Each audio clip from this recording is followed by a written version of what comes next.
दोस्तों, स्वागत है धार्मिक कथा 23 में। बहुत लोग के मन में ये सवाल होता है कि करवा चौथ के दिन पति पत्नी को शारीरिक संबंध बनाना चाहिए कि नहीं। तो आज जानिए पूरी सच्चाई।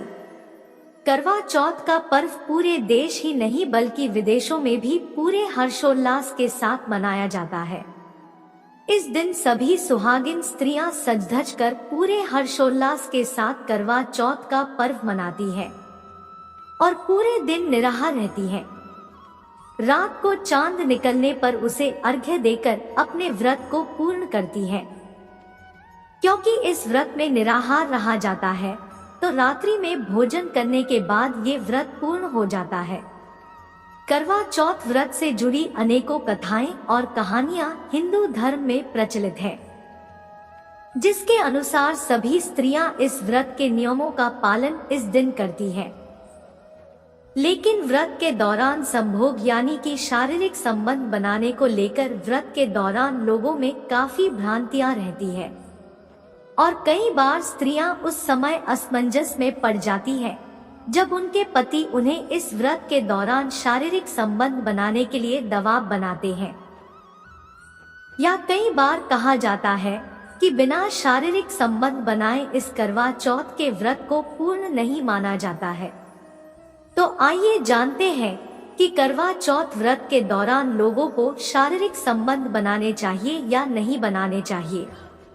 हिंदू धर्म में संभोग शारीरिक संबंध करना या सेक्स करने को पवित्रता से जोड़ा गया है, तो इसलिए व्रत चाहे कोई भी हो उसमें पवित्रता होना जरूरी है और ब्रह्मचर्य का पालन अवश्य करना चाहिए। क्योंकि करवा चौथ का व्रत भी दूसरे ही व्रतों की तरह ही होता है, इसलिए इस व्रत के दौरान भी हम लोग सात्विकता और पवित्रता का पूरा ध्यान रखते हैं और ये व्रत भगवान गणपति को समर्पित होता है और हमें पूरे दिन निराहार रहकर इस दिन भगवान गणेश को याद करना चाहिए और अपने पति की लंबी उम्र की कामना करनी चाहिए। तो हिंदू धर्म में किसी भी धार्मिक कार्य में अथवा किसी भी व्रत में शारीरिक संबंध बनाना अथवा संभोग करना वर्जित माना गया है। इसलिए जो नियम अन्य व्रत और उपवास में लागू होते हैं वही नियम करवा चौथ व्रत में भी लागू होते हैं। ज्योतिषाचार्यों की माने तो करवा चौथ व्रत में शारीरिक संबंध बनाना या संभोग करना मतलब पाप का भागीदार बनना ही है। अगर आप ऐसा करते हैं तो आपका व्रत भंग होता है, क्योंकि रात्रि के दौरान 12 बजे के बाद दूसरा दिन प्रारंभ हो जाता है।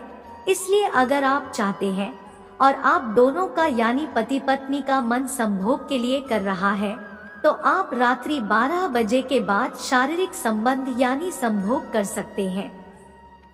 हिंदू धर्म ही नहीं बल्कि दूसरे अन्य धर्मों में भी व्रत उपवास के दौरान शारीरिक संबंध बनाना वर्जित माना गया है। वहीं इस्लाम धर्म में भी रोजे के दौरान शारीरिक संबंध और संभोग करने को वर्जित माना गया है।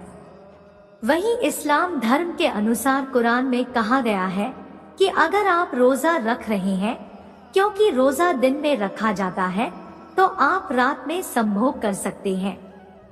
इसी तरह से बौद्ध धर्म में भी व्रत के दौरान संभोग करने पर पूरी तरह से पाबंदी है और ईसाई धर्म ही एकमात्र ऐसा धर्म है जिसमें कभी भी शारीरिक संबंध बनाने को गलत नहीं माना जाता है। चाहे क्रिसमस हो या उनका कोई अन्य त्योहार हो, इस धर्म में शारीरिक संबंध बनाने पर कभी भी कोई भी पाबंदी नहीं है। यहूदी धर्म में भी व्रत के दौरान संभोग को वर्जित माना गया है। तो इस प्रकार से केवल ईसाई धर्म ही एकमात्र ऐसा धर्म है जो संभोग को कभी भी वर्जित नहीं मानता। वहीं करवा चौथ व्रत और हिंदू धर्म में पवित्रता का विशेष ध्यान रखना चाहिए। दोस्तों, ऐसी कहानी सुनने के लिए हमारे चैनल को सब्सक्राइब करें। धन्यवाद।